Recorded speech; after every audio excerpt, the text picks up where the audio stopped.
Boa noite a todos e a todas. Eu quero expressar inicialmente minha satisfação de estar no evento promovido pela universidade.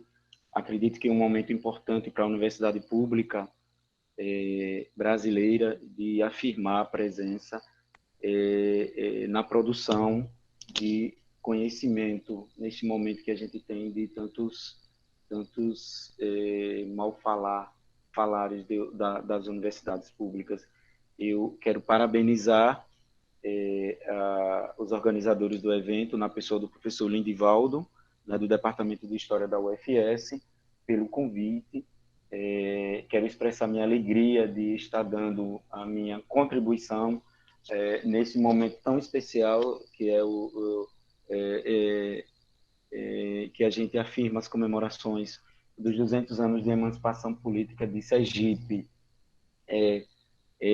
Acredito que a gente que é da história, a gente tem esse desejo de sempre estar trazendo algo novo, como qualquer ciência, né? De sempre estar trazendo algo novo para a discussão. E não tem momento melhor do que esses 200 anos, do que esse momento, essa efeméride, né, dos 200 anos da emancipação política de Sergipe. Professor Luiz, estão pedindo que você fale um pouquinho mais alto, porque está baixo. Para mim está alto, Pronto. mas talvez para muita gente não esteja. Pronto. Eu vou segurar aqui e vou aumentar o volume. Então, a minha fala vai no sentido de tentar contribuir para a discussão do lugar de Sergipe no passado.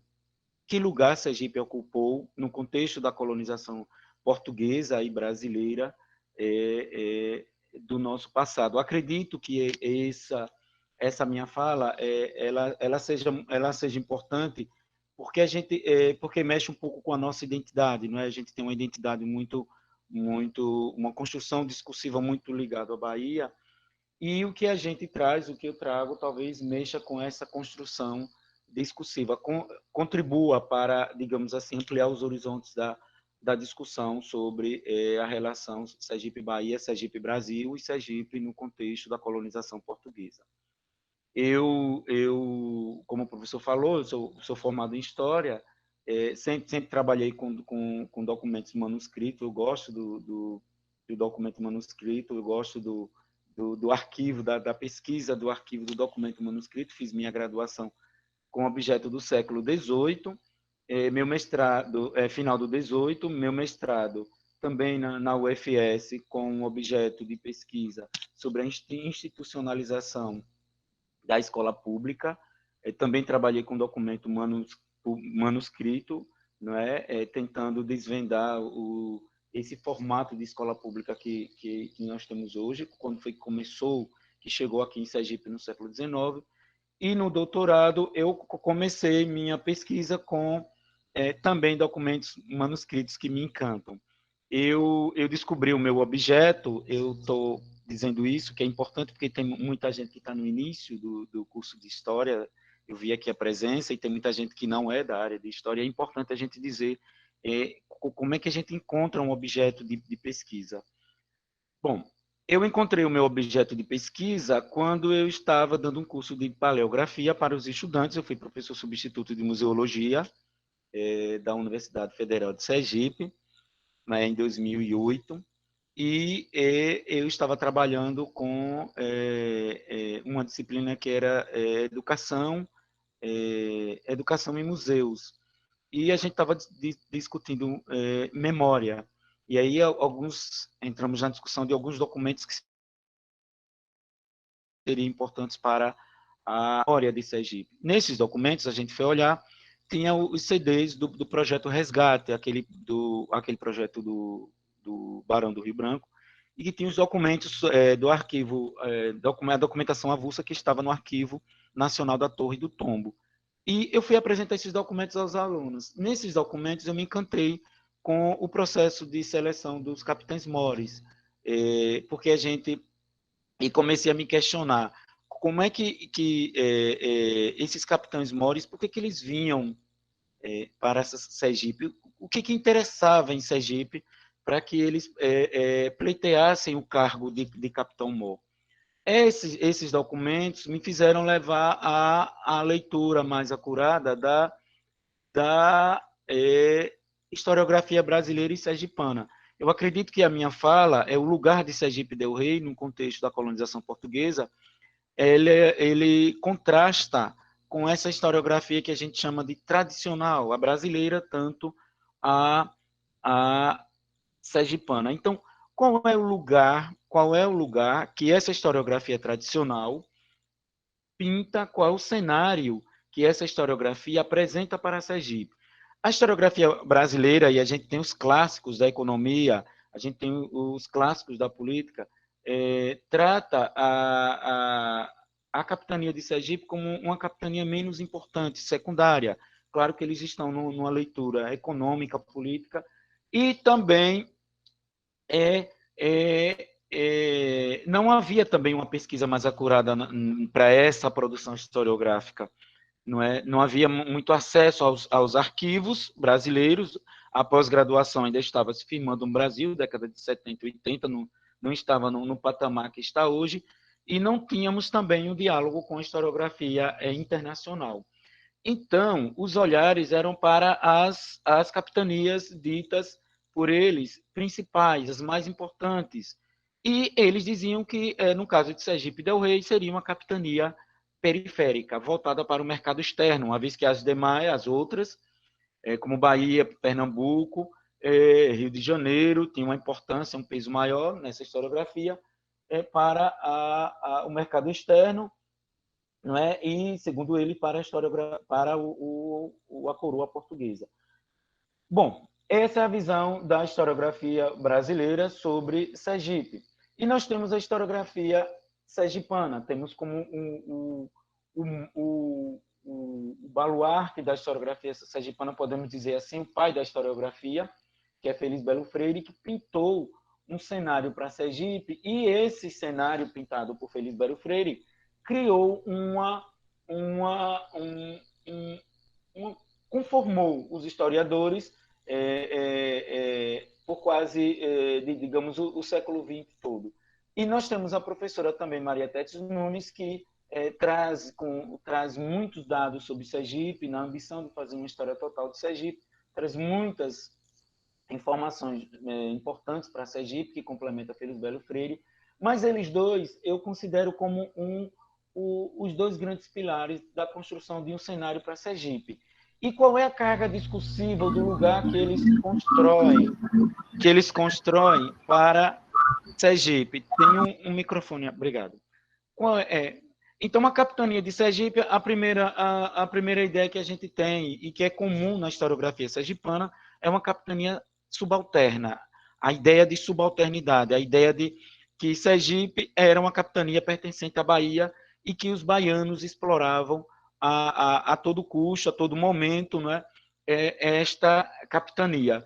Era, por Feliz Belo Freire e também Tétis, os homens, não havia anomia, não havia respeito às leis, não havia cumprimento de lei, as pessoas, os mandatários, né, só viviam brigando entre si para afirmar seu poder familiar, e não havia organização. Então, o cenário que eles pintam é de uma capitania pobre, explorada pelos baianos, uma capitania subalterna e uma capitania, digamos assim, sem importância, que não tinha uma razão administrativa de ser.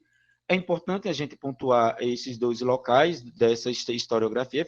É uma historiografia republicana, eivada de um certo, digamos assim, preconceito para com o passado e afirmação, em detrimento da afirmação de um discurso valorativo da República, não é? Então, o passado é todo desorganizado. Os homens agiam de acordo com seus instintos, não havia regra, não havia respeito, e a coroa portuguesa não conseguiu organizar nada em Sergipe. Bom, essas fontes começaram a questionar esse discurso, né, dessa historiografia tradicional, que deu uma grande contribuição, tem um valor inestimável para a gente, não é? Mas que precisa ser revista, e foi o meu desafio, essa intenção minha, a partir das fontes. Por que os capitães-mores queriam tanto ocupar os cargos de mando em Sergipe? Por que a capitania de Sergipe era tão explorada, pobre, e nós temos um desenvolvimento em Sergipe? E também, eu acredito que os historiadores da historiografia tradicional olharam as fontes coevas, principalmente os cronistas, com esse olhar preconceituoso da República para com o passado brasileiro e sergipano. Então, no processo de expulsão dos holandeses do Brasil, o Antônio Vieira aconselha ao rei, no processo de negociação, que dê um terço da América Portuguesa e nessa parte desse um terço estaria parte do quer dizer, o território de Sergipe, que não era nada, só tinha gado, que iria dar trabalho para administrar. Também o Francisco de Brito Freire, outro cronista de época, escreveu a Nova Lusitânia, História da Guerra Brasílica. Ele também apresenta para aquele momento, uma desqualificação para o território de Sergipe, que a capitania era tão aberta, abro aspas, me permitem citar a descrição do Francisco de Brito Freire, tão aberta e desviada a 66 léguas, sem fortificação e sem porto de mar, era de grande risco e de nenhuma utilidade, guardando unicamente uns currais de vaca, tendo muitos, a muito menos de distância dos rios Real e Tapicuru. Fecho aspas. Francisco de Brito Freire, na página 411, na obra Nova Lusitânia. Então, esses historiadores, eles olharam essas fontes, muitas delas reclamando ao rei de Portugal e ao governador-geral, dizendo que a capitania era pobre, que não poderia pagar imposto, então, e não perceberam que isso era uma estratégia para não pagar imposto digamos assim, não deixar escoar tanto os seus acúmulos de capital e de riqueza. Bom, não esqueça professor, de colocar mais perto, porque eu estou escutando, mas estou recebendo mensagem que está muito baixo. Pronto. Obrigado, professor. Essas fontes manuscritas me levaram a questionar o lugar de Sergipe na colonização portuguesa e brasileira. E me revelaram algumas importâncias. Primeiro, o rei foi aconselhado a alienar Sergipe pelo Antônio Vieira, mas não fez isso. E qual o interesse? Então, eu pego a construção do lugar de Sergipe a partir da retomada do domínio português no Brasil, com a dinastia de Bragança. E o que Sergipe tinha de tão importante que a coroa portuguesa, não alienasse o território e centrasse o seu olhar para a capitania? Primeiro, nós encontramos uma razão muito forte. Havia as informações secretas de que o território sergipano era rico em minas de prata, né? Então, esse foi um dos motivos que a gente considera como muito importante para a capitania para a não alienação por parte da coroa portuguesa da capitania de Sergipe, não é? A questão das minas de prata. Outra razão de ser seria a retomada da produção de cana-de-açúcar, o incentivo em Pernambuco e Bahia, e a capitania de Sergipe como um espaço extremamente importante para construir esse processo de exploração colonial e de manter a contiguidade do território do Estado do Brasil. Estado do Brasil, estou chamando aqui o que a gente compreende hoje, o Nordeste. E Sergipe estava na capitania, no meio de duas capitanias consideradas de ponta pela historiografia, como a Bahia, que era o centro administrativo, e Pernambuco, que também era uma capitania importante do ponto de vista da economia e da exploração e da exportação de cana-de-açúcar.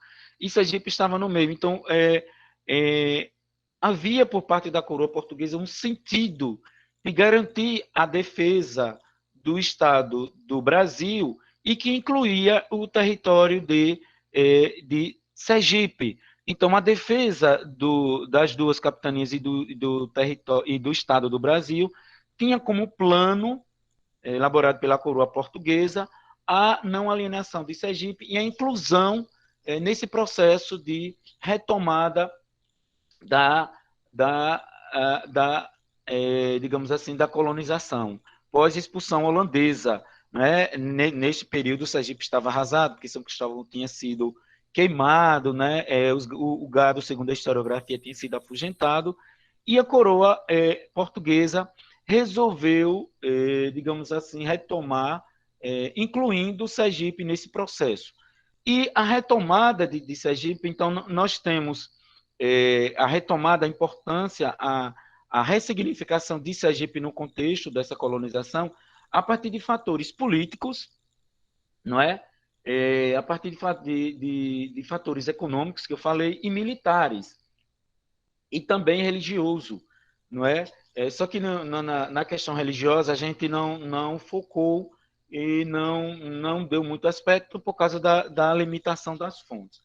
Bom, o que a gente entendeu, o que a gente encontrou desse novo local da capitania de Sergipe del Rei?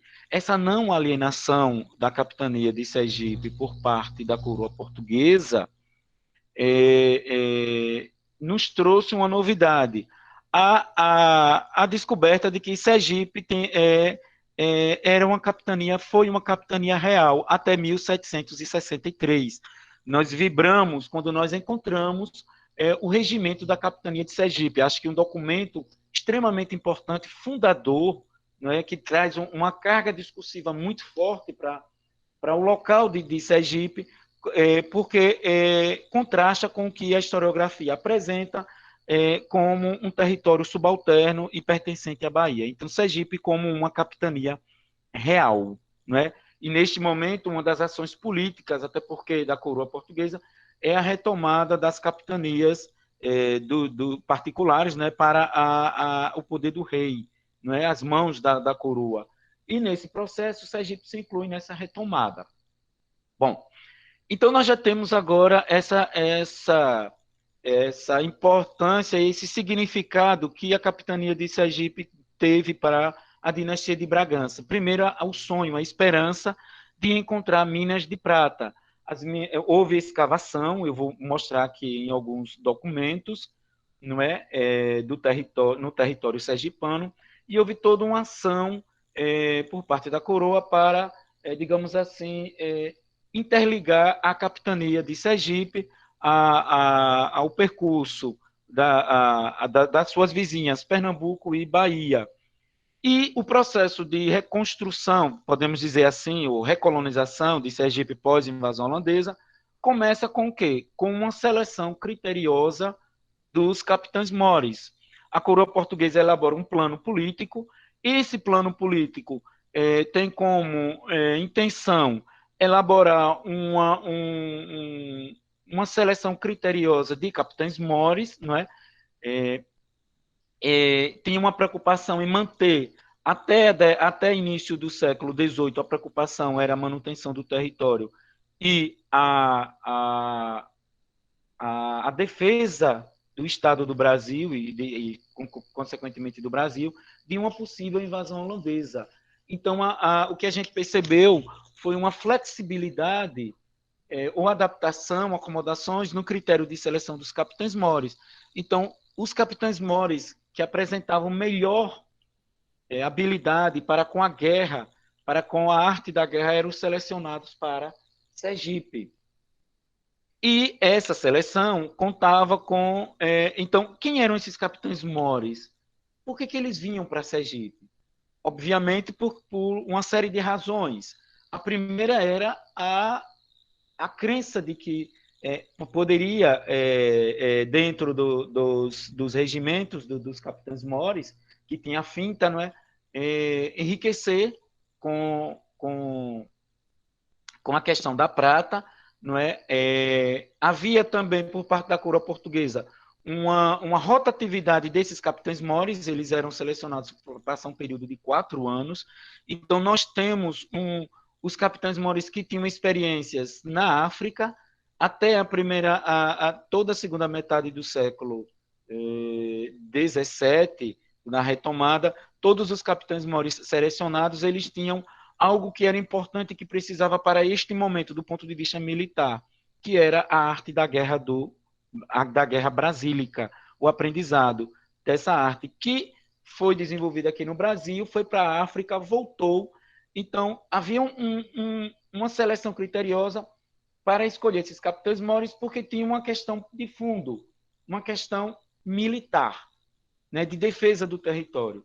E certa feita, pesquisando, o meu amigo Anderson, que também desenvolve uma tese sobre Sergipe, me perguntou por que Sergipe não tinha forte.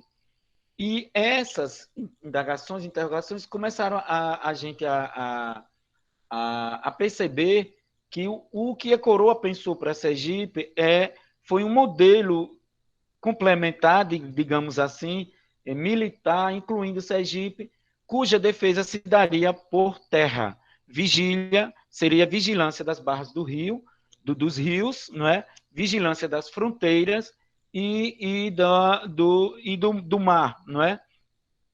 Então, esse modelo militar elaborado, complementar, digamos assim, as duas outras capitanias, não é? Pernambuco e Bahia, porque havia um medo muito grande de que os holandeses voltassem a atacar a capitania, o estado do Brasil. E Sergipe não poderia ficar de fora, porque estava no meio dessas duas capitanias e recebia a presença de piratas, de navegantes com frequência. Então, está aí esboçado o modelo militar para Sergipe e a inclusão e a importância de Sergipe nessa defesa do Brasil para garantir a colonização. E a cidade de São Cristóvão, ela muda de lugar, ela já nasce cidade justamente por essa razão de ser, por uma questão militar que já estava nos cronistas antes no período da colonização ou da União Ibérica. Essa experiência, todos esses relatos, toda a produção cartográfica, não é? De mapas, elaborado, eles foram reaproveitados, eu vou mostrar daqui a pouco, e houve um estudo detalhado de que o território de Sergipe não teria condição de ter aquilo que eu falei, os fortes, mas teria um outro modelo de defesa, que seria essa defesa por terra. Bom, e a coroa portuguesa, ela, para dar sentido, para dar importância, não foi só a prata que interessou a coroa portuguesa, mas também a importância da criação do gado e de gêneros alimentícios para Sergipe. Após a reconquista da coroa portuguesa, a capitania de Sergipe foi incentivada para continuar na sua, digamos assim, o que Felisbelo Freire chama de vocação pecuarista, não é? Sergipe foi pastor, depois foi agricultor. Primeiro foi pastor. Então, a coroa portuguesa volta a dar o incentivo a essa produção. E ao lado, o que a gente encontrou dessa produção, nós vamos encontrar ainda na segunda metade do século XVI, algo que nos chamou a atenção, a produção tabageira, ainda na segunda metade do século XVII. E toda essa produção tabageira, o tabaco, era extremamente importante para Sergipe e agradava a coroa portuguesa, porque o tabaco de Sergipe era de boa qualidade e articulava o comércio, não é? O comércio internacional. Né? Ia para Portugal, de Portugal ia para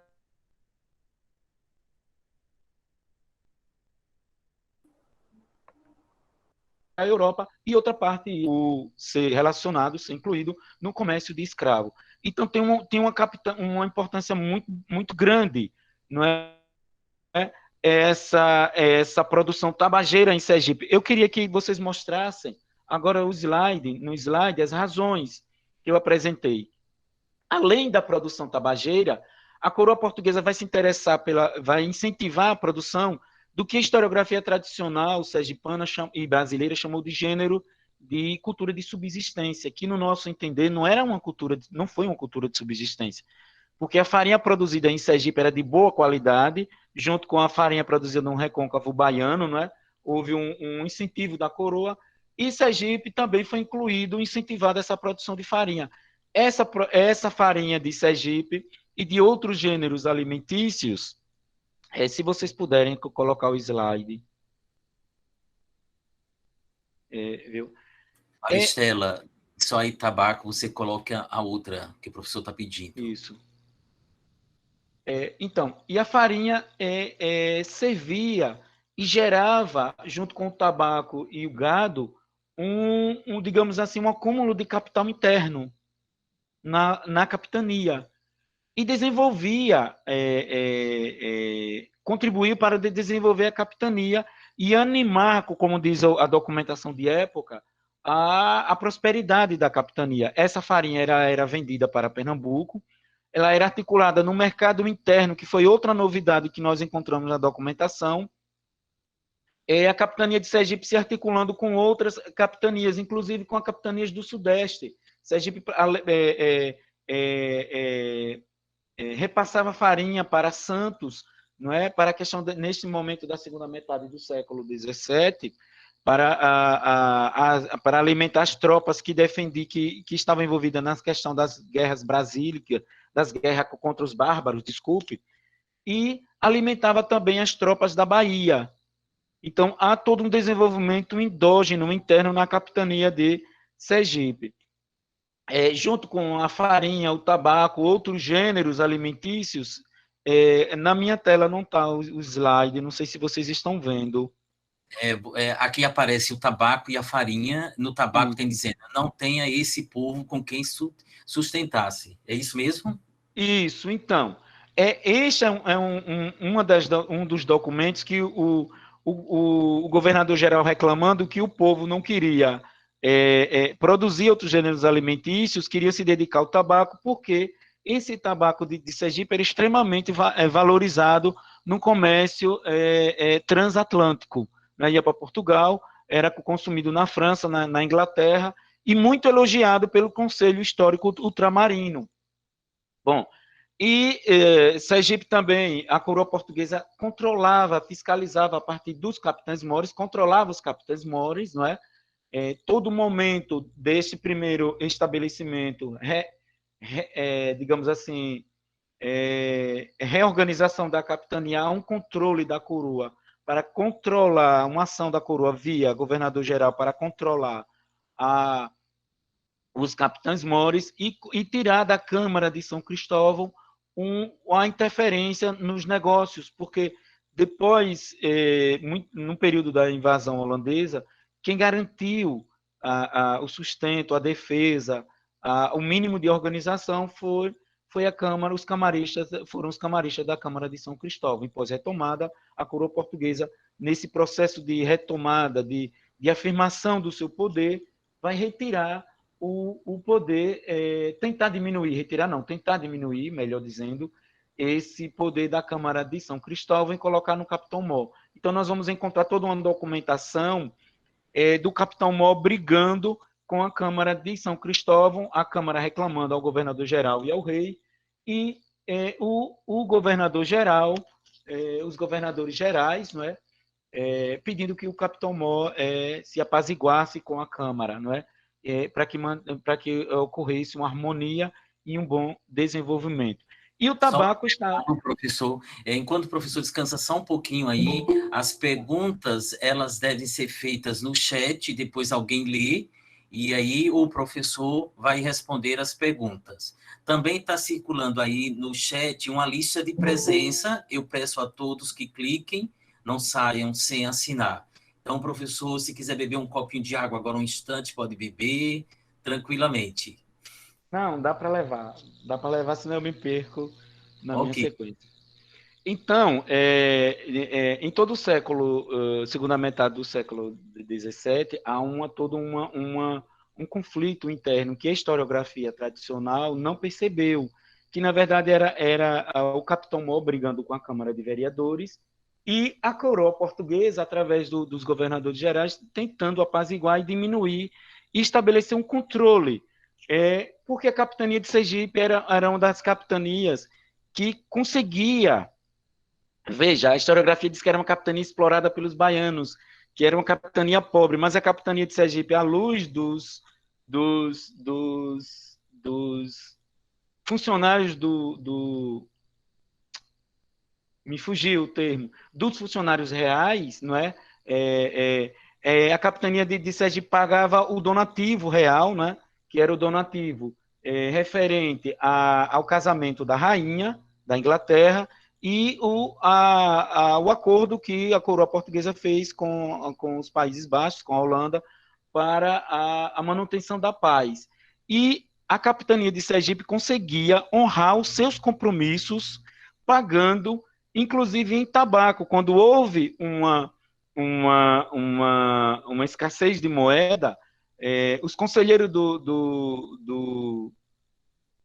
meu Deus, me fugiu o órgão, os auxiliares do governador-geral, eles elogiavam muito a produção de Sergipe, o pagamento de impostos que Sergipe pagava. Então, a coroa portuguesa via com bons olhos o desenvolvimento de Sergipe, nessa organização de uma economia interna, não é? E, ao mesmo tempo, de uma economia externa com o tabaco. Esse tabaco, volto a dizer, era visto com bons olhos pela sua qualidade produzido. Tem os mapas que a gente conseguiu, a partir da informação e do mapa do século XIX e as informações do século XVII, a gente conseguiu montar o mapa dos portos, os mapas da produção de farinha, dos locais onde se produziam. Essa embarcação saía de Sergipe, a coroa portuguesa tentava controlar a todo momento que tinha que se vincular à Bahia, para da Bahia ir a Portugal, e de Portugal ser distribuída para a Europa, não é? Então, nós temos um mapa, porque na minha tela eu não estou conseguindo ver, aí fica difícil de dialogar com o mapa. Já está com o mapa então, aí. Pronto, nós temos dois. Um mapa da farinha, eu acho que da farinha, dos portos, né? Mostrando as regiões com os produtos na legenda em cores, não é? Não sei se dá para ver para vocês. Isso, tá Então, verde, o vermelho e amarelo é do primeiro capítulo de sua tese. isso. Então, nós temos o quê? O que essas fontes mostraram? Um desenvolvimento que a historiografia não via, ou seja, uma ressignificação da importância de Sergipe no contexto do Estado do Brasil e no contexto da colonização portuguesa, não é? O que a gente teve cuidado quando olhou essa documentação é que eles reclamavam muito. Há uma reclamação dos camaristas de São Cristóvão, há uma reclamação dos capitães mores dizendo que a capitania era pobre, que não conseguia construir a matriz de São Cristóvão.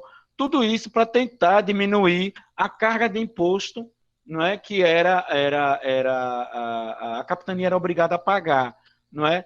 E o rei tinha muita condescendência a esse pedido. Chegava momentos que o rei suavizava, né, essa carga, esse tributo desses gêneros, que eles chamam de mantimentos.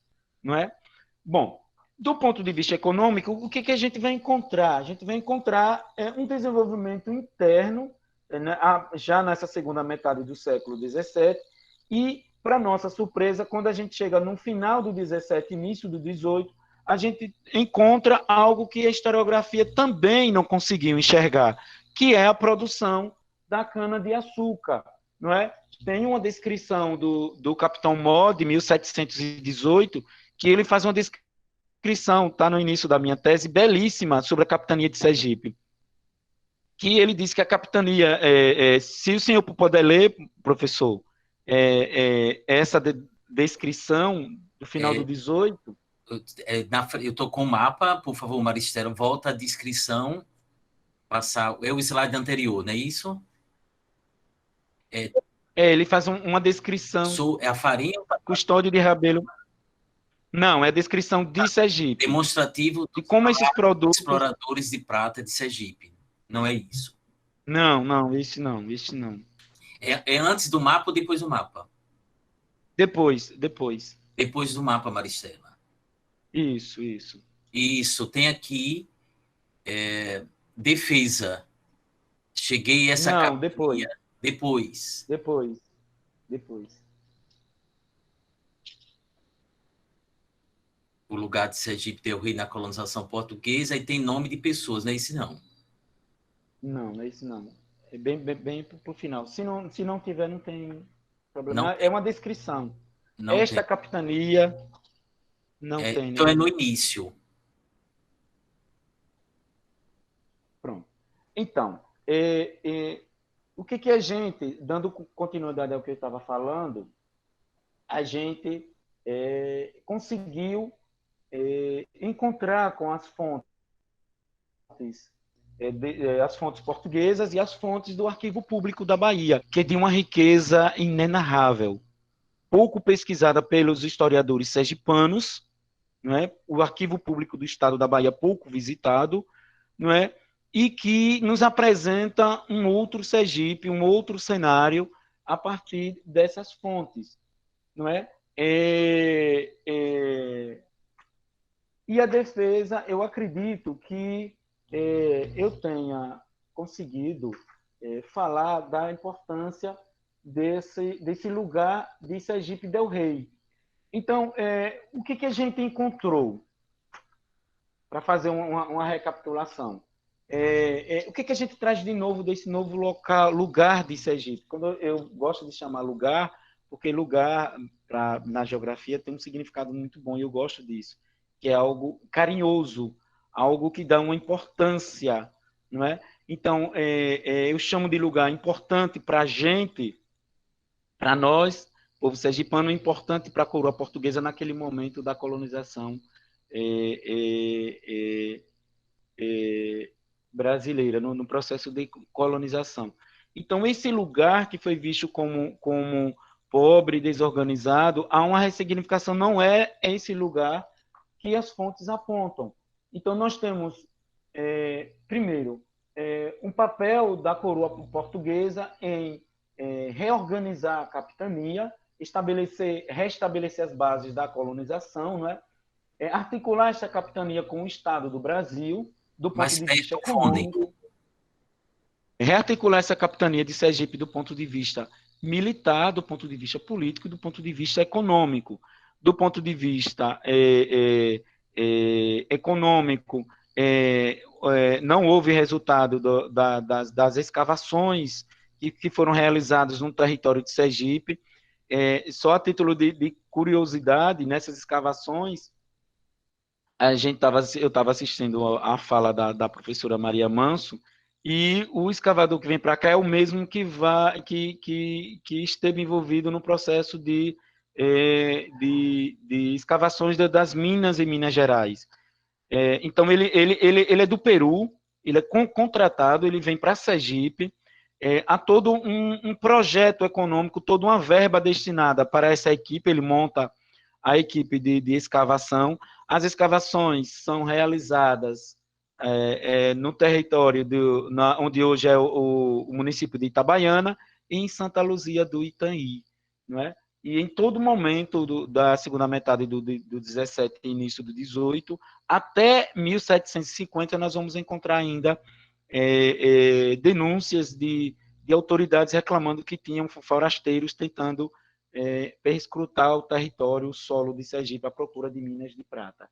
Então, há todo um controle da coroa portuguesa por causa das minas de prata, há todo um incentivo dessa produção econômica. Essa produção econômica foi importante para atrair os capitães mores, não é? Os capitães mores, eles sobreviviam do salário que a coroa pagava, mas era um salário que atrasava muito, era muito pouco, e eles viviam de quê? Eles viviam dos impostos que eram pagos do comércio em Sergipe. Olha, se havia muito interesse dos capitães mores em Sergipe, é porque a capitania tinha uma importância econômica, não é? Claro que diferente, não era superior nem inferior, mas diferente da complementar, não é? da economia desenvolvida em Pernambuco, Bahia e outras. Então, essa capitania atraía muitos, agradava muito aos olhos dos capitães-mores. E era um território que era visto por esses capitães-mores como um território de treino, de aperfeiçoamento para as habilidades da guerra. Não é? Por quê, Luiz?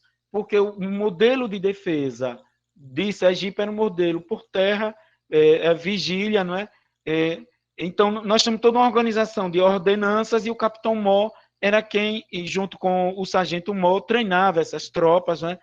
E nós tínhamos uma defesa do território. Então, a capitania de Sergipe atraía este homem que vinha da África, que esteve na África, que esteve na Índia, que esteve em Cabo Verde, que esteve em Portugal, porque o treino daria um valor muito grande e agregava ao seu status. Eram homens de status social de origem pobres, não é? E que via nessa função militar importante. E a capitania de Sergipe era extremamente importante por esse modelo que o rei de Portugal instituiu, não é? Esse Professor modelo de Luiz, defesa interna. faltam 10 minutos, então, para a explanação, e você terá outra oportunidade depois do debate, tá? 10 minutos. Pronto. Então, eu acredito que nosso trabalho traz um outro lugar, uma outra importância, uma outra ressignificação do lugar de Sergipe no contexto da colonização brasileira e portuguesa, não é? Eu penso Sergipe vinculado ao Estado do Brasil, não é? Por que eu penso ao Estado do Brasil? Porque era a região, digamos assim, que a coroa portuguesa, até boa parte do século XVIII, fixou o olhar, não é? Fixou o olhar porque apresentou importância militar, apresentou importância política, não é? De articulação com o Estado do Brasil, e de controle dessa população, de controle de influências externas e de controle de passagem de fugitivos de justiça, combate com combate aos mocambos e negros fugidos. Então, isso a gente tinha essa importância política, tinha essa importância econômica, não é? E acredito também que tem importância religiosa, embora a gente não tenha enfocado muito na questão religiosa, mas no processo de retomada, as maiores sesmarias foram doadas aos padres, não é? Que se interessaram pelo território de Sergipe para criar gado.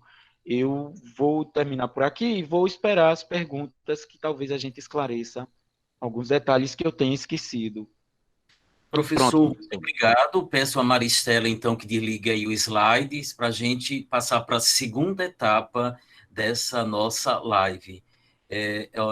Pessoal que está nos ouvindo, eu fico feliz em saber que o professor tem contribuído, oxalá que outros pesquisadores venham também trazer teses para que revise a historiografia, coloque a importância da nossa história com questões novas, que sempre é bom para melhorar cada vez mais o estudo do nosso passado.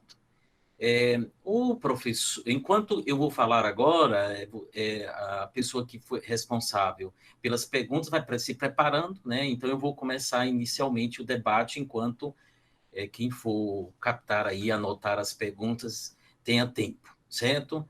Bom, então, o professor Luiz, ele coloca, veja, nos 200 anos da independência de Sergipe, a tese dele contribui para colocar Sergipe no contexto do Império Português.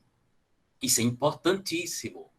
A historiografia brasileira e a historiografia do Império minimizam determinadas localidades. A própria professora Maria de Deus Manso identificou na primeira live isso, né?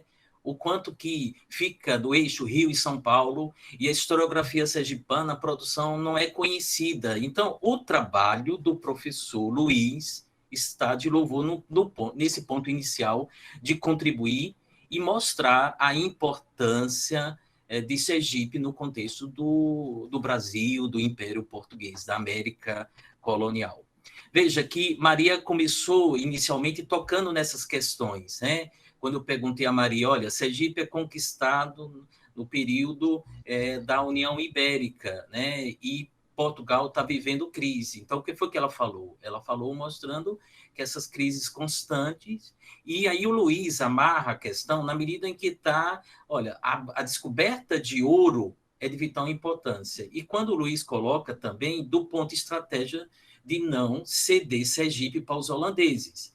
A tese dele é bem maior do que a fala que ele colocou agora, ele resumiu, né? Mas quem quiser, então, se aproximar, vai ver, ele coloca a alternativa dada aí, e a coroa não aceita, Vieira é que coloca isso, né? Então, com a invasão holandesa, da Sergipe, temporariamente, né?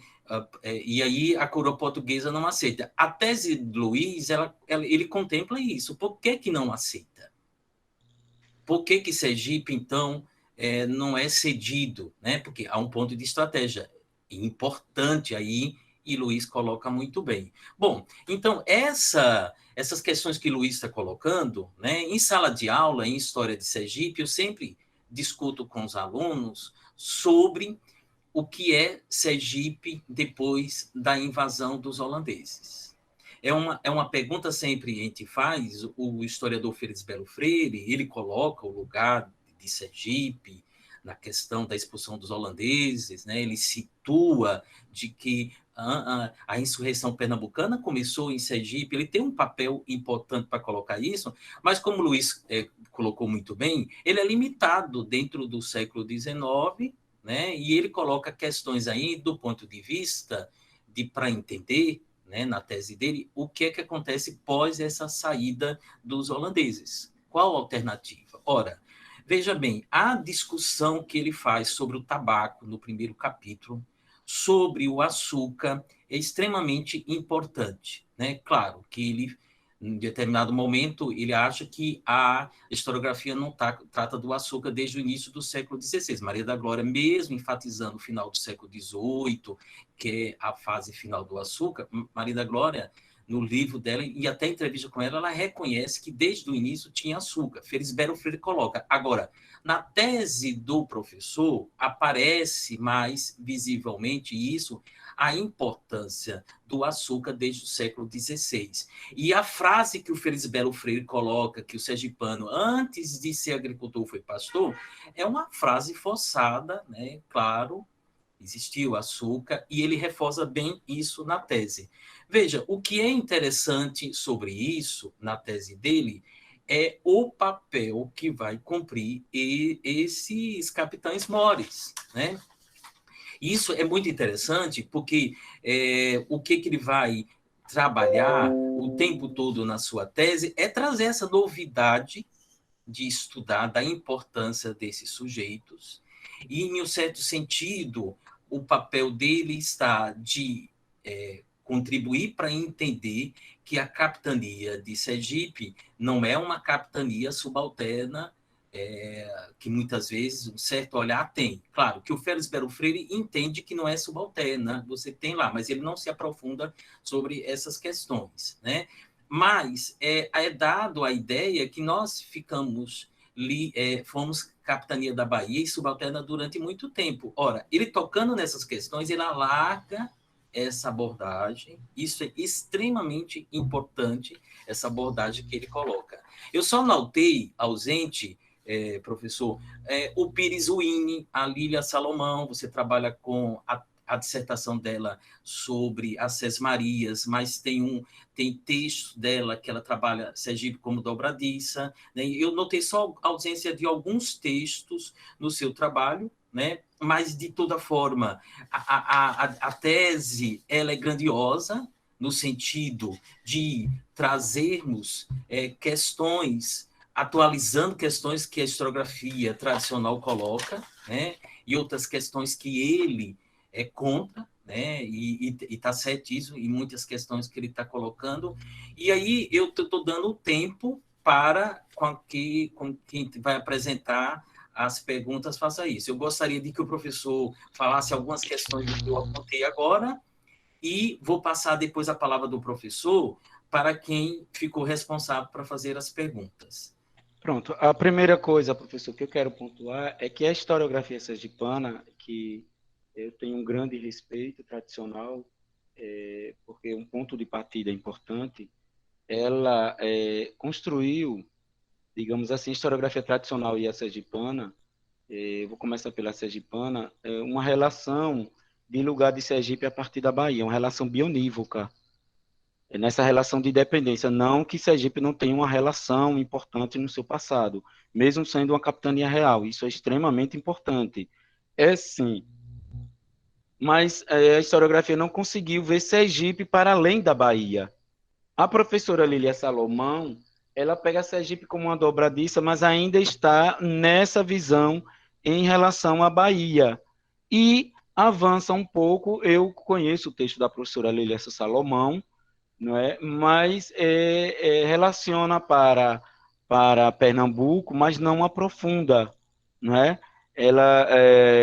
E o que a gente percebe é uma articulação de Sergipe para além dessas duas capitanias, entendeu? Essa camisa de força que os sergipanos têm com o baiano, eu acredito que como carga discursiva a gente precisa rever isso, né? Esse discurso de que nós fomos, eu já ouvi muito de políticos, de jornalistas, essa relação que a gente tem que se defender.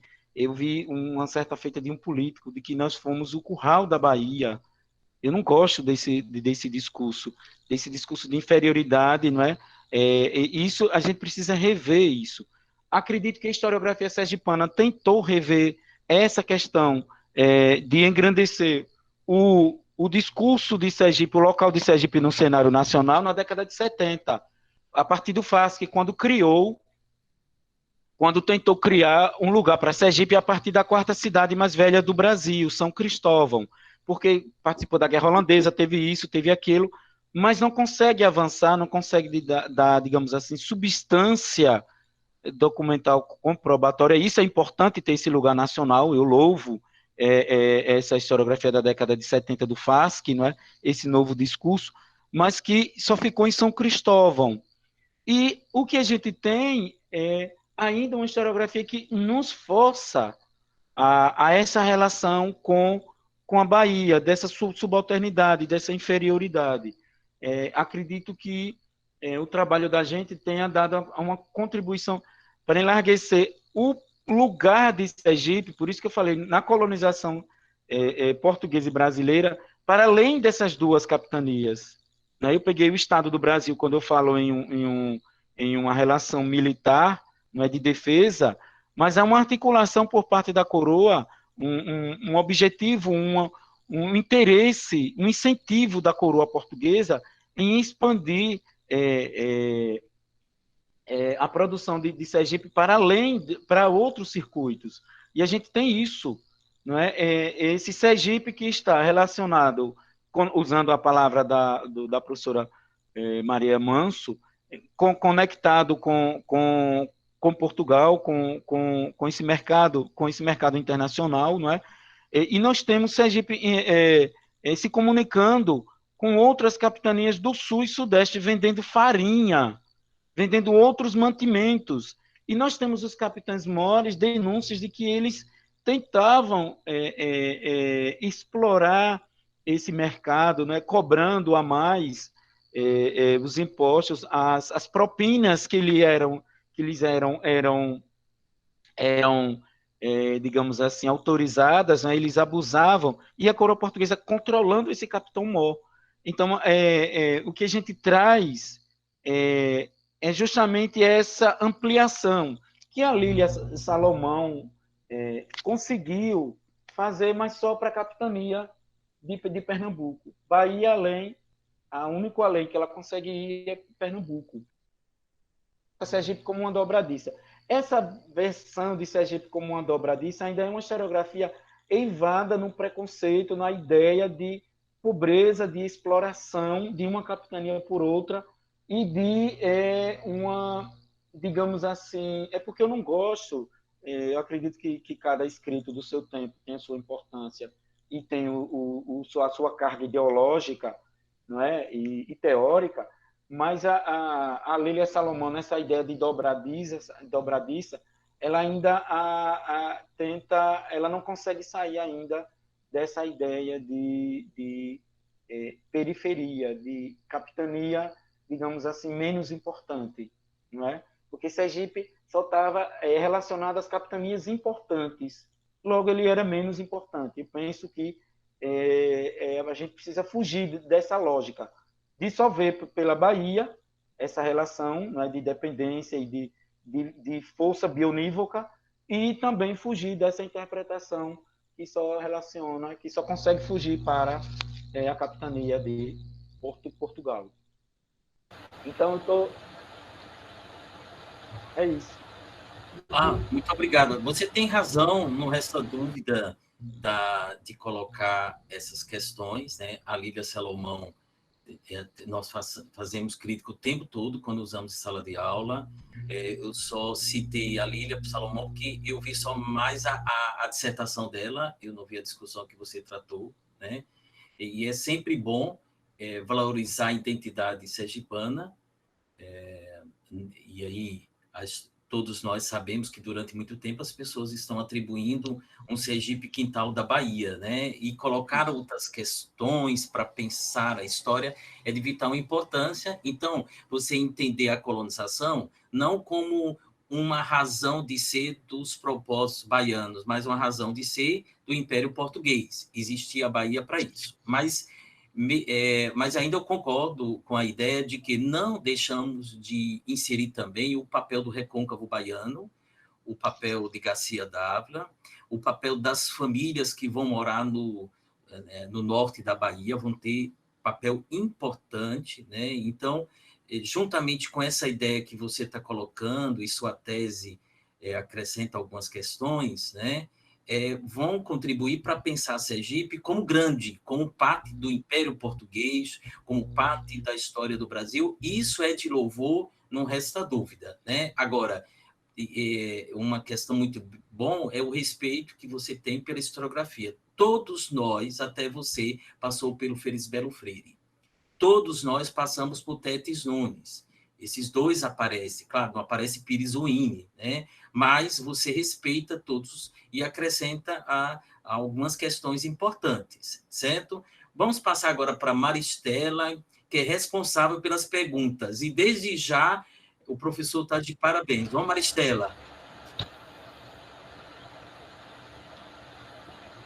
Olá, boa noite a todos. Espero que estejam me ouvindo bem. Por favor, sinalizem. Ok. Primeiro, eu gostaria de parabenizar o professor Luiz Cirqueira. Muito boa a sua contribuição, professor. Nos ajudou muito a pensar sobre o lugar de Sergipe no contexto da colonização portuguesa. As suas abordagens, com certeza, enriqueceram ainda mais o nosso saber, as questões, as curiosidades que nós temos, e vem somando ao que nós já estávamos desde sábado, né? Aprendendo, contribuindo a partir das contribuições da professora Maria Manso. Aqui no nosso chat, que inclusive eu gostaria de parabenizar a todos, nós temos uma participação muito boa. O senhor vem sendo, durante toda a sua apresentação, parabenizado, mas também vão surgindo algumas questões de aprofundamento que, de repente, são interessantes que possamos melhor pensar e analisar.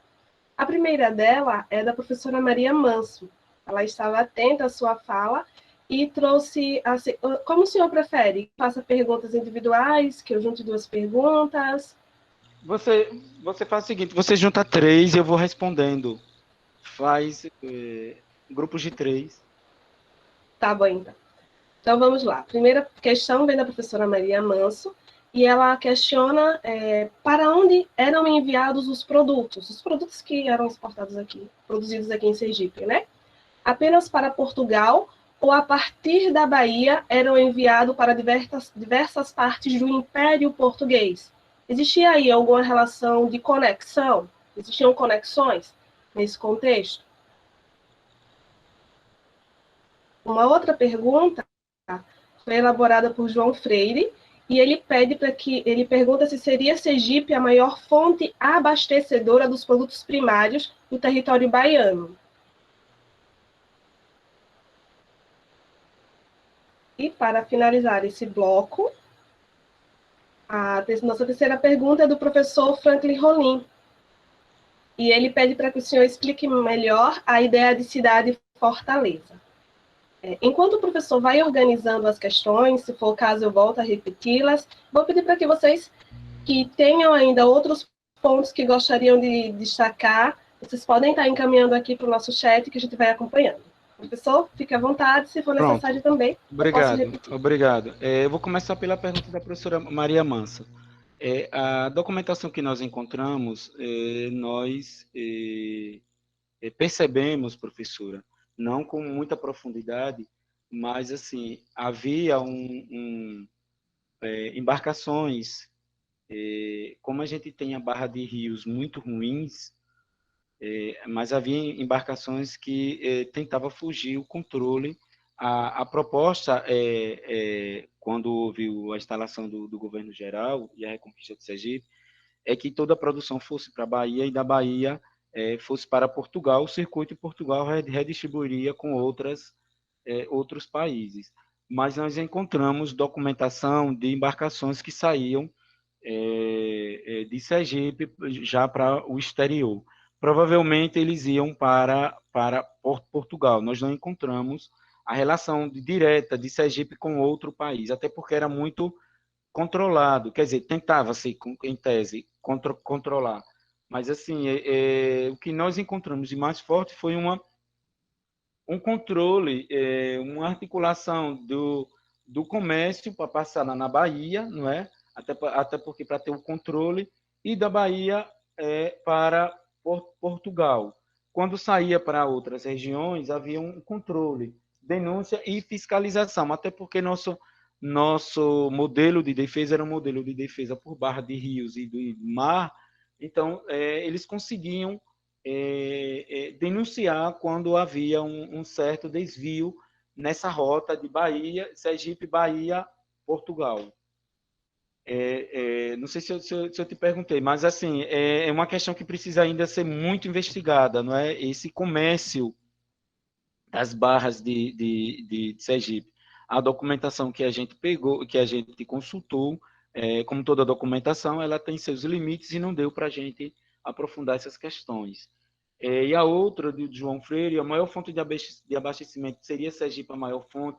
Eu acredito que não, eu acredito que seria uma das, porque você tinha o Recôncavo Baiano, que também tinha umas vilas do Recôncavo Baiano que produziam também farinha para as tropas da Bahia e para a alimentação, que eles chamavam da Praça da Bahia e da população de Salvador. Mas Sergipe era extremamente importante. Você tinha duas fontes que abastecia a Bahia, que era as vilas do Recôncavo, e você tinha a capitania da Bahia. Quer dizer, de Sergipe, que estava vinculada à Bahia e estava vinculada às outras também. Né? Então, eu acredito que não seria maior, entendeu? Estaria cometendo um grande erro dizendo a maior. Mas certamente foi uma das maiores redes de abastecimento da Bahia, porque nós tínhamos o gado, nós tínhamos o tabaco, nós tínhamos a farinha e tínhamos os produtos de mantimentos. Nós descobrimos esses mantimentos porque os sargentos mores e alguns militares das ordenanças denunciavam os capitães mores quando estes abusavam na cobrança da propina. E lá eles diziam, só que não especificava, só dizia que estava havendo cobrança abusiva no transporte, no comércio dos mantimentos. Então, não seria maior, mas seria uma importante fonte de abastecimento para a capitania da Bahia. E a de Franklin está muito ligada à questão daquilo que eu falei do modelo militar. Veja, o modelo militar pensado para Sergipe, a coroa portuguesa, a primeira questão que eu acredito que é ainda pouco estudada e eu venho aprofundando, não terminei ainda, é a cidade de São Cristóvão. São Cristóvão nasce... Por que ela nasce cidade em meio em uma... Essa foi uma das perguntas que eu fiz. Por que São Cristóvão nasce, é mudada de lugar? Essa foi a primeira pergunta. Se você pegar os mapas de época, você vai ver a mudança lá de local. Por quê? Por uma razão séria. São Cristóvão já nasce como uma cidade-fortaleza, onde se pensou a defesa do Estado do Brasil, já a partir da União Ibérica, não é? E essa cidade-fortaleza, talvez a gente não encontrou documentos documento fundador da cidade de São Cristóvão, mas a razão de ser é São Cristóvão como uma cidade fortaleza. E todo o aparato militar tinha a cidade de São Cristóvão, ela está no alto, suas igrejas estão no alto, eu estou terminando, quer dizer, estão ainda em processo de construção dessa ideia de cidade de cidade fortaleza, porque as igrejas de São Cristóvão ela tem o ósculo, elas estão em locais altos, anterior à Constituição Primeira do Arcebispado da Bahia, e ela está no alto porque todo o aparato religioso, jesuíta e das outras ordens, eles vão ser incluídos, professor, nesse momento de defesa, que é o segunda metade do século XVII, momento de defesa do território brasileiro. Leia-se o Estado do Brasil. Então, as igrejas elas tiveram uma função, uma importância de contribuir como digamos assim, templos vigia, não só de fé, de oração, de educação, mas também como templos para vigiar quem vinha de fora. Se você pegar as igrejas, a configuração das igrejas na cidade de São Cristóvão. Então, todo o conjunto de São Cristóvão no alto, eu penso que as fontes nos levam para esse discurso forte de São Cristóvão como uma cidade fortaleza, que já nasceu cidade, tendo como uma das razões muito forte a questão da defesa do território do Brasil, a importância de São Cristóvão. O capitão Mor morava em São Cristóvão, até porque era a capital, né, da capitania, e as ações de defesa, todas elas partiam onde ficavam as armas, as pólvora, todo o aparato bélico ficava em São Cristóvão. Todas as ações bélicas, todas as ações de defesa partiam da cidade de São Cristóvão. E ela assume essa função de ser cidade-fortaleza, extremamente importante para o Estado do Brasil, que tinha este modelo de defesa interna. Professora Luiz, Maristela.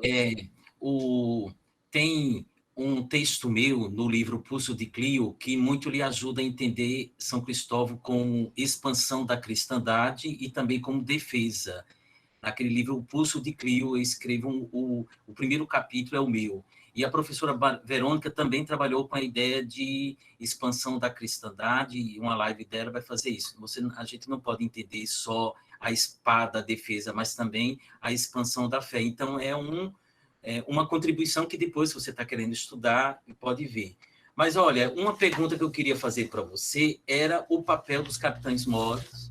Você mostra que não é a elite que vem para cá, né? Você coloca a formação dele. Acho muito interessante, porque os autores, o Felisberto Freire e esqueci agora o nome do outro, ele faz um desfile somente administrativo, né? É meramente formal, aquele painel que eles dão sobre os capitães móris, e o miolo de sua tese é burilar, ou seja, colocar na superfície a importância dos capitães móris. Pode falar mais um pouquinho sobre eles?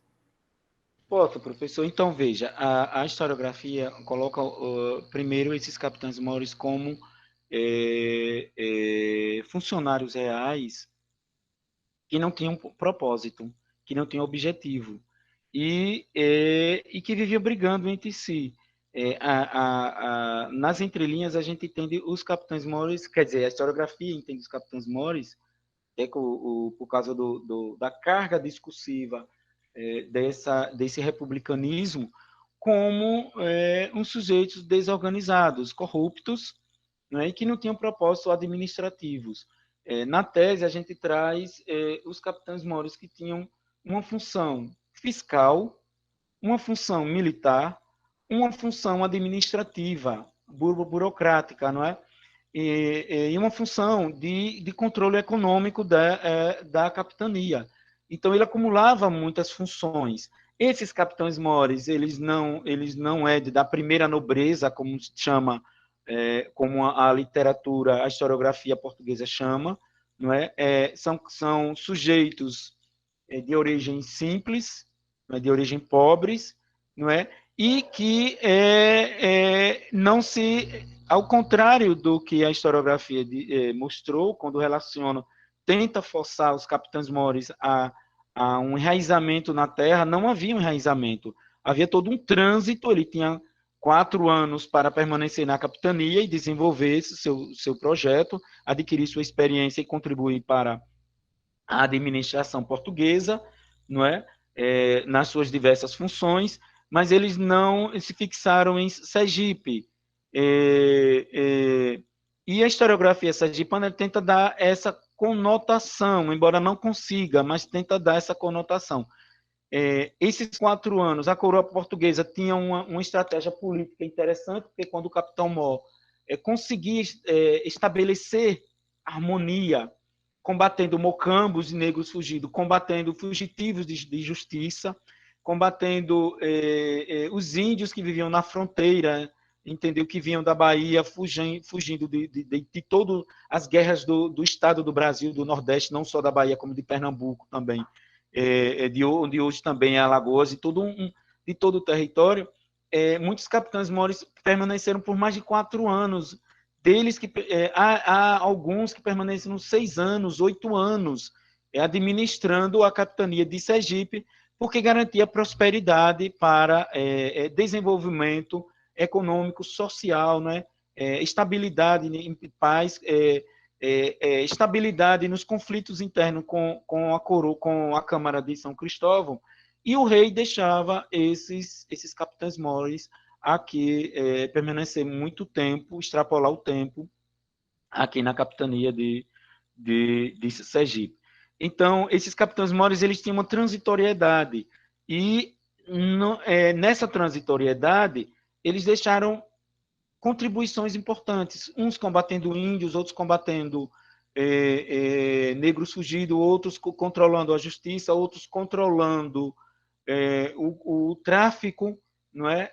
O tráfico, o comércio interno, outros controlando a produção interna do comércio interno, não só navegação, mas pelas vias terrestres, e outros ainda tentando diminuir, tentando controlar os abusos da Câmara de São Cristóvão, que era a Câmara mais importante, não é? Depois que criado a ouvidoria, outras câmaras irão surgir, o Capitão Mor também vai ter, quando essas outras câmaras surgem, a Câmara de São Cristóvão, digamos não, podemos dizer que ela já estava acomodada em termos de relação conflituosa entre os capitães-mores. Então, no século XVIII, nós temos os capitães-mores agora que vão ter uma função extremamente importante, não é? Que é garantir esse comércio interno, essa paz interna. Nós não temos mais a influência, o medo, o susto da invasão estrangeira, né? Nós temos o que? O foco, o olhar da administração portuguesa para o Sudeste, para a região de Minas Gerais, por causa do ouro, mas que não deixou de olhar para Sergipe, no que diz respeito à administração, porque começa a despontar o que agora? A cana-de-açúcar. E começa a desenvolver nas outras capitanias também a cana. E necessitava de mais alimentos, gêneros de mantimentos, farinha, o comércio se desenvolve, toda a economia se desenvolve, a economia agrário-pecuarista, não é? E os capitães-mores vão ter essa preocupação de administrar essa população e essa economia. Vão entrar em conflito para diminuir agora um importante personagem que vai entrar em cena em todo o século XVIII, que saem do século, os conflitos com a Câmara de São Cristóvão na segunda metade do século XVII, e entram agora os ouvidores, que serão personagens importantes da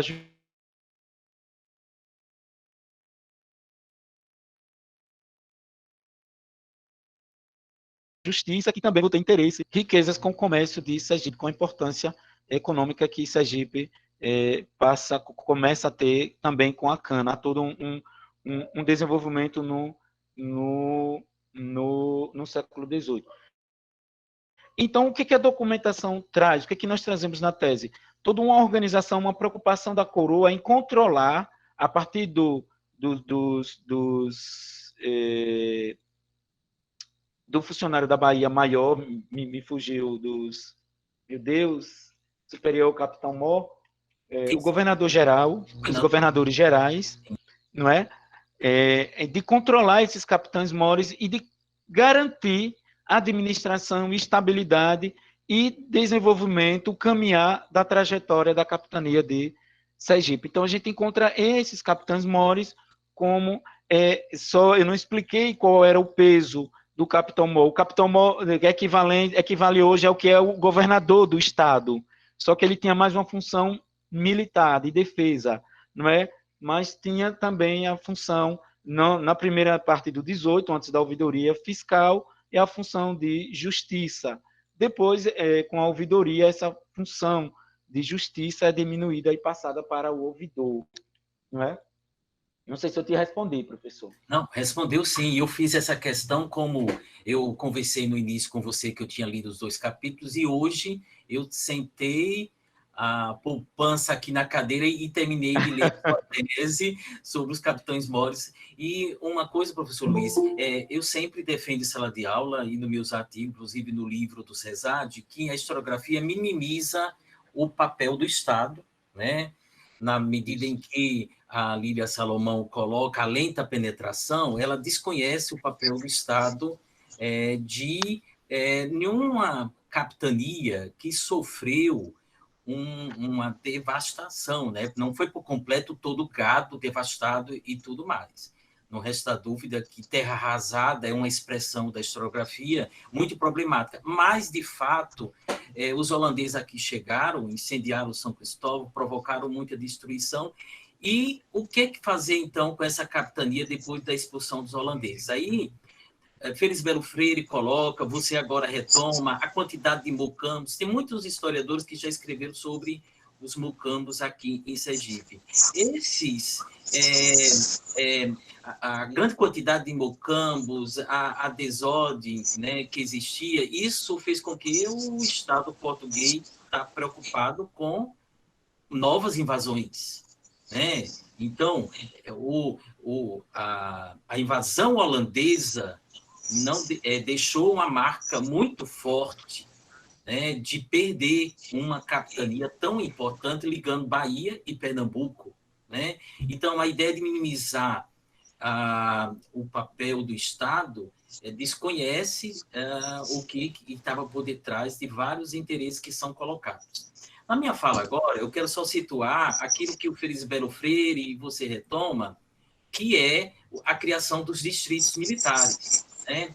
Que vão depois surgir as vilas.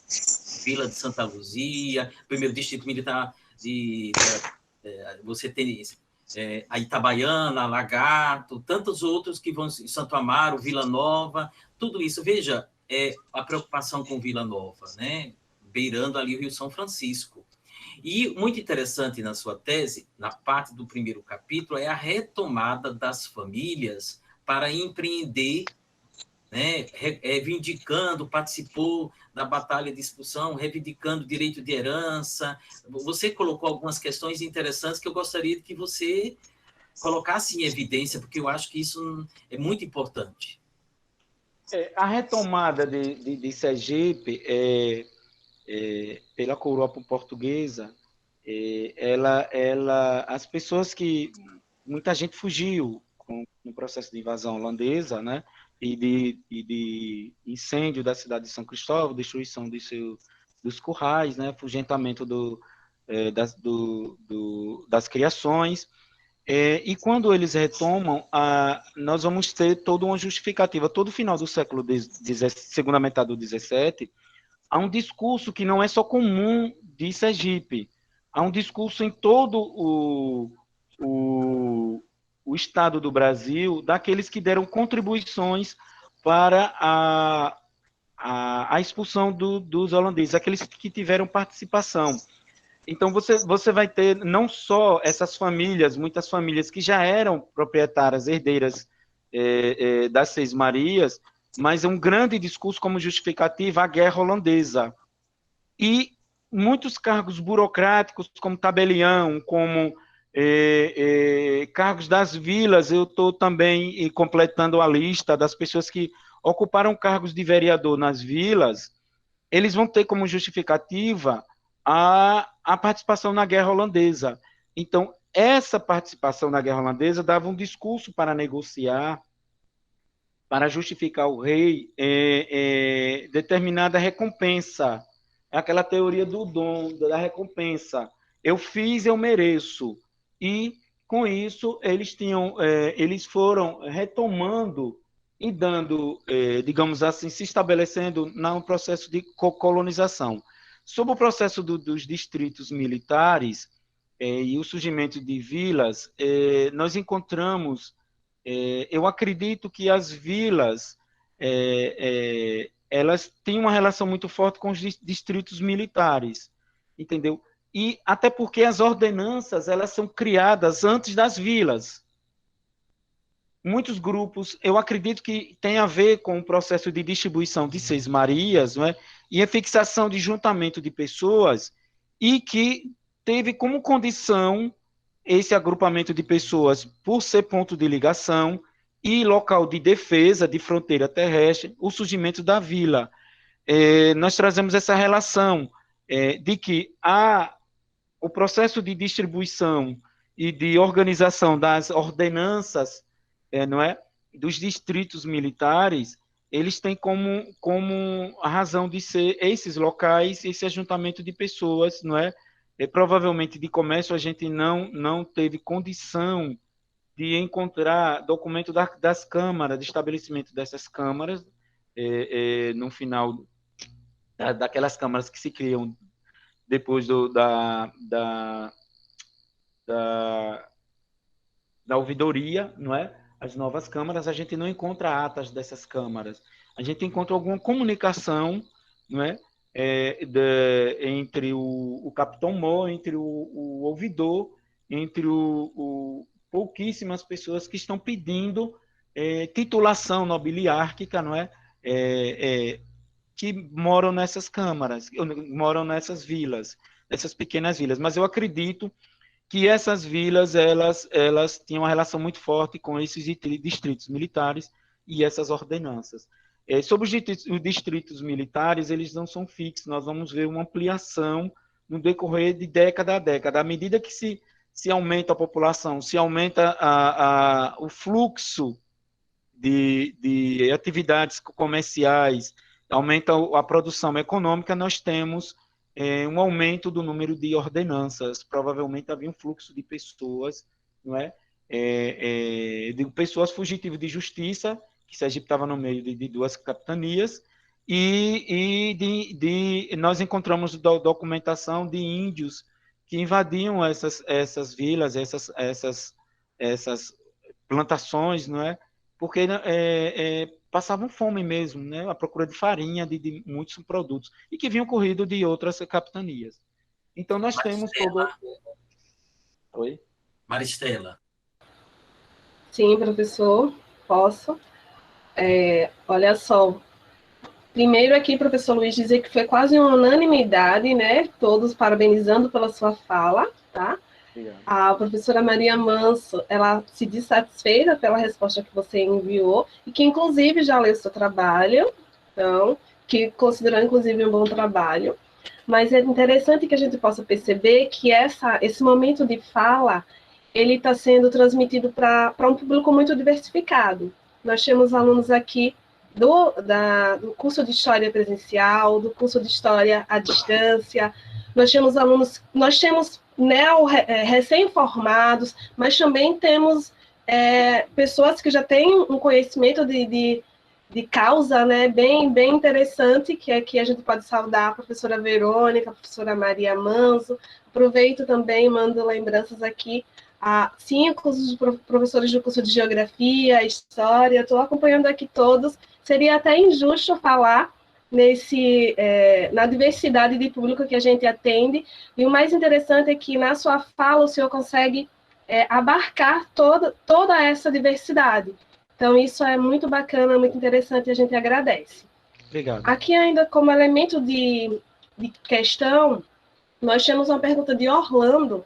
Ele pede para que o senhor quantifique, mas eu acho que talvez não sei se seria o caso quantificar. Até me perdoe, Orlando, pela intromissão no seu questionamento. Ele pergunta quantos capitães mores foram nomeados no seu período de estudo. Se o senhor teria um dado assim, mais específico, caso não, não sei. E uma outra pergunta, dada a nossa diversidade de público, e essa pergunta, no caso, é minha, eu gostaria de verificar com o senhor os principais lugares de pesquisa que o senhor buscou, considerando que nós temos aqui uma diversidade de público e que, de repente, gostam da temática de Sergipe, querem avançar na pós-graduação e tudo mais, e precisariam de um reforço ou até do entendimento de alguns espaços onde eles pudessem buscar as suas respostas. Penso que por hora é isso. Obrigado, Maristela. Eu vou começar por Orlando. Orlando, agora, neste momento, eu não lembro, entendeu? Mas nós temos um número maior de capitães mores na primeira metade do século XVII, na segunda, desculpe, e um número menor na primeira metade do século XVIII, por uma razão muito óbvia, né?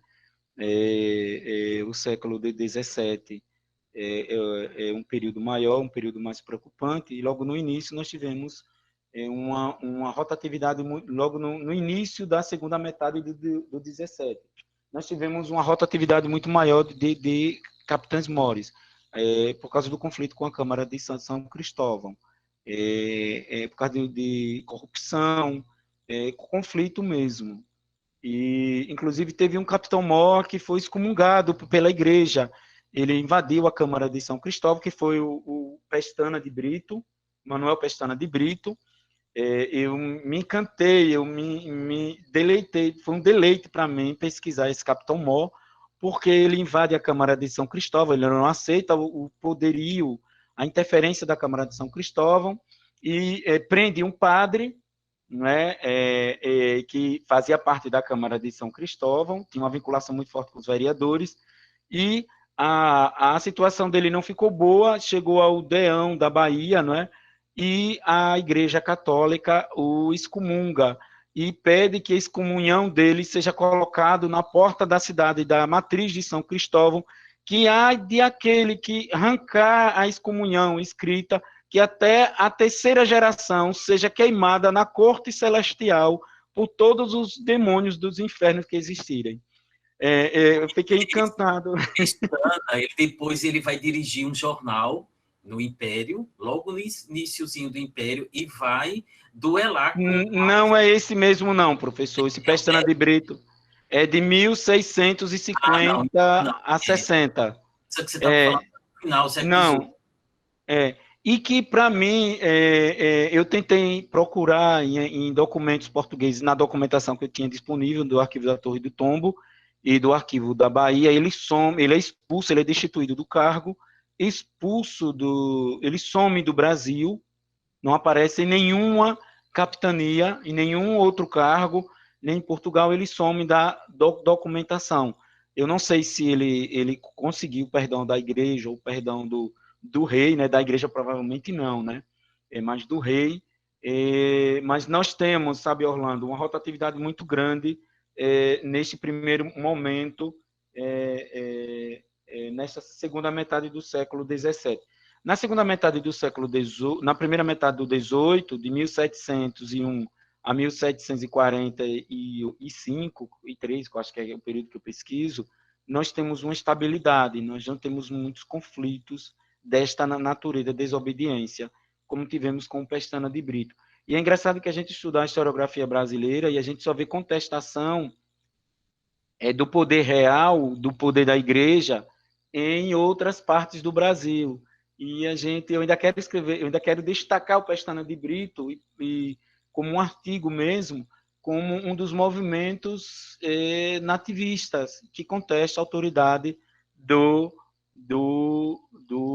rei de Portugal. né, da coroa Isso é portuguesa. muito interessante que, no início do século XIX, esse outro personagem é o mesmo nome que você está tratando. Será que tem parentesco, alguma coisa? Porque ele realmente ele também briga com o, o, o pároco de São Cristóvão e com a independência ele vai ficar com o jornal e tem, quando você falou aí, eu fiz uma ligação, mas como é tempos diferentes e você localizou que é outro, muito interessante, viu? Muito essa abordagem. Escreva mesmo um artigo sobre isso. Ele me encantou, a pesquisa dele. E no século XVIII, Orlando, nós temos uma estabilidade, nós temos os critérios de seleção do Capitão Mor, eles são trocados por outro, não é mais a guerra holandesa, não é a outra exigência, não é outro perfil de outro Capitão Mor, e a gente não tem muito, o número é menor, até onde eu pesquisei. Eu pesquisei até onde eu encontrei um documento. Depois da tese foi que eu encontrei mais 2 documentos, que foi o último processo de nomeação de Capitão Mor pelo processo do Conselho Ultramarino. Me lembrei agora o nome do órgão. E, professora Maristela, as fontes que eu pesquisei os documentos do Arquivo Histórico Ultramarino, do projeto Resgate, não é? Os documentos eles estão em CDs, eles podem ser baixados também pela internet, o que facilita a pesquisa, né? É uma documentação rica, embora seja uma documentação de caráter administrativo, mais de caráter administrativo militar, não é? Mas que traz algumas novidades. Por exemplo, eu encontrei informações sobre a institucionalização, uma pergunta que me fizeram, como surgiu um capital na capitania de Sergipe, um capital endógeno, e como é que houve a migração do gado para a cana, como é que a cana começa a despontar. E na documentação da gente, nós encontramos, eu pesquisando no Arquivo Público da Bahia, isso já responde até outro local de pesquisa, a Santa Casa de Misericórdia da Bahia emprestando dinheiro e a Santa Casa de Misericórdia de Sergipe já atuando no século XVIII, na primeira metade do século XVIII, emprestando dinheiro, inclusive a capitães mores, que entendeu? E muitos militares. Então, nós temos já um fluxo, um acúmulo de riqueza de ordens religiosas, entendeu? Que emprestava e que esse dinheiro se movimentava, esse comércio interno se movimentava e havia um fluxo entre a Santa Casa de Misericórdia da Bahia e a Santa Casa de Misericórdia de Sergipe. Inclusive, os camaristas, os membros da Santa Casa de Misericórdia de Sergipe vão pedir ao rei o mesmo estatuto da Santa Casa de Misericórdia de Portugal, primeira metade do século XVIII, isso. Veja como Sergipe aparece como já com uma determinada importância econômica, não é, digamos assim, religiosa para a coroa portuguesa, como mostra esse lugar, essa capitania importante. E o lugar que eu falei, professora Maristela, foi o Arquivo Público da Bahia. No Arquivo Público da Bahia, na seção colonial, nós temos uma infindável quantidade de documentos que podemos trabalhar a capitania de Sergipe, reescrever ou colocar novos tijolos nesse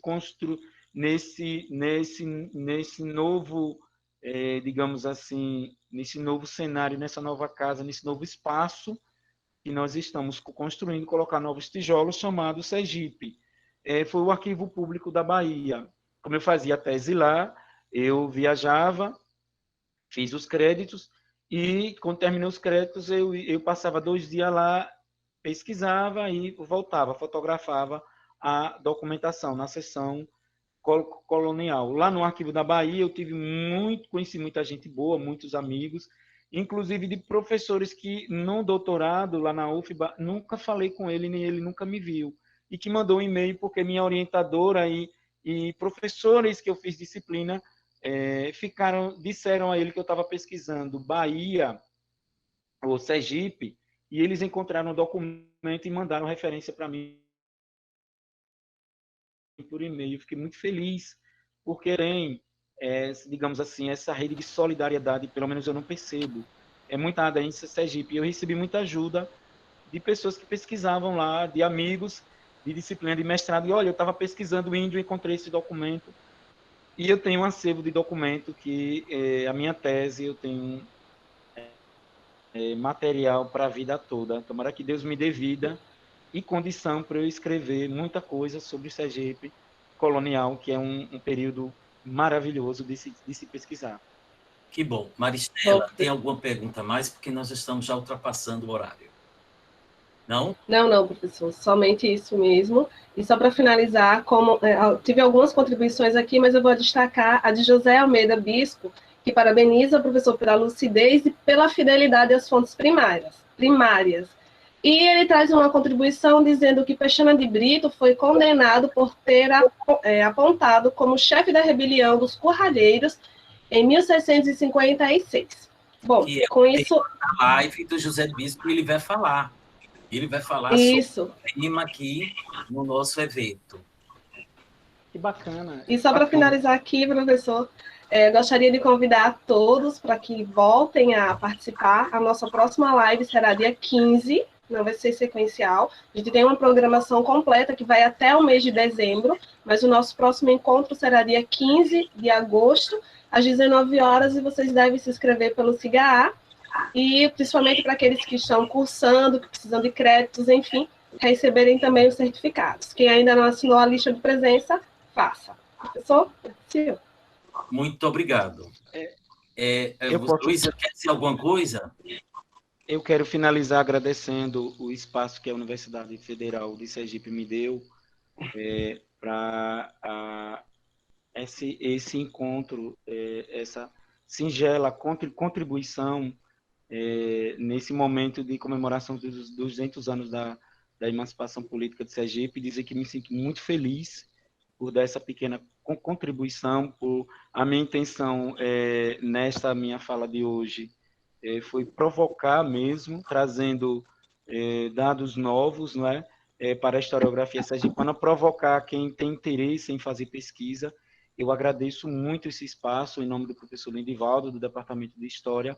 Agradeço aos amigos que assistiram a live, agradeço aos ex-alunos de faculdade, aos colegas de trabalho, de escola, agradeço aos amigos de pesquisa em Sergipe colonial, e dizer que estou muito feliz. Muito obrigado mesmo por esse momento, por essa participação nesse movimento de comemoração dos 200 anos da independência de Sergipe. Faço um convite para que vocês leiam a minha tese, não é? E que, a partir dela, aponte críticas e que ela sirva de inspiração para as futuras pesquisas, para pesquisas de novos historiadores, não é? Tanto da graduação como da pós-graduação, não é? Claro que uma tese como todas, ela tem suas limitações, mas espero que ela seja provocadora, ela seja essa fonte de indignação, de discordância e de instigamento para novos olhares sobre Sergipe colonial. Muito obrigado, uma boa noite a todos. Estou muito agradecido, muito feliz pela participação. Luiz, nós que agradecemos, ficamos muito felizes com sua participação. A intenção é essa, né? Eu estou aqui para abrir os espaços para os novos historiadores. Eu nunca, durante tanto tempo dando aula de história de Sergipe, eu não consagro somente quem está há muito tempo o nome e produz. Todo mundo sabe que eu sou aberto para dar espaço a todo mundo, né? É tanto que esse evento aqui, ele contempla historiadores que já estão consagrados, né? De outras áreas que também vão falar de temas, e de novos pesquisadores, porque sempre estamos aprendendo com todos vocês que estão pesquisando, que estão colocando questões novas, né, para o debate. Isso, com certeza, contribui para um mosaico diferente da historiografia. Entendamos que não tem uma abordagem verdadeira mais que a outra, né? Ela sempre é uma versão e que essas versões, elas contribuem para mais ainda ter aquilo que é o conhecimento científico, que é uma produção diversificada. Eu fico muito feliz porque nós atingimos um público próximo de ontem, né? Então é sinal de que chegamos, parece que é 92, agora já saíram algumas pessoas já no final, mas estamos tendo um público muito bom. Eu gostaria de pedir a todos que assine a lista de presença que está no chat, e também não deixasse de nos seguir, se inscrevesse na primeira live e na segunda de hoje, e essa semana vai ser aberta para a terceira live lá. Então, isso é muito bom, porque a gente da universidade precisa ter o registro, senão vai pensar que essa live só foi para 2 ou 3 pessoas. Assim como Maria teve Ibope, o professor Luiz também teve Ibope, porque teve aqui 90 e poucas pessoas, e pelo que eu tenho acompanhado aqui, todo mundo gostou, e só temos dizer que venham mais aí pesquisas, Luiz, está de parabéns, adorei ter lido a sua tese e ter ouvido vocês. A todos vocês, então, meu boa noite e até a próxima. E todos têm que saber que a próxima, né, Maristela, por favor, lê aí qual é a próxima. Sim, a próxima é do Luizão, é o mesmo, é o xará de Luiz aqui, que vai falar dos torpedeamentos que vão ocorrer tanto na costa sergipana como na baiana, e ele também fez doutorado na Federal da Bahia, então tem novas abordagens a trazer aqui, e como o Luiz, que falou agora, é um jovem a trazer novas questões, e a gente só fica feliz com as falas deles. Muito obrigado, Luiz, e obrigado a vocês que assistiram até o final. Boa noite. Boa noite. Boa noite. Obrigado. Um abraço a todos.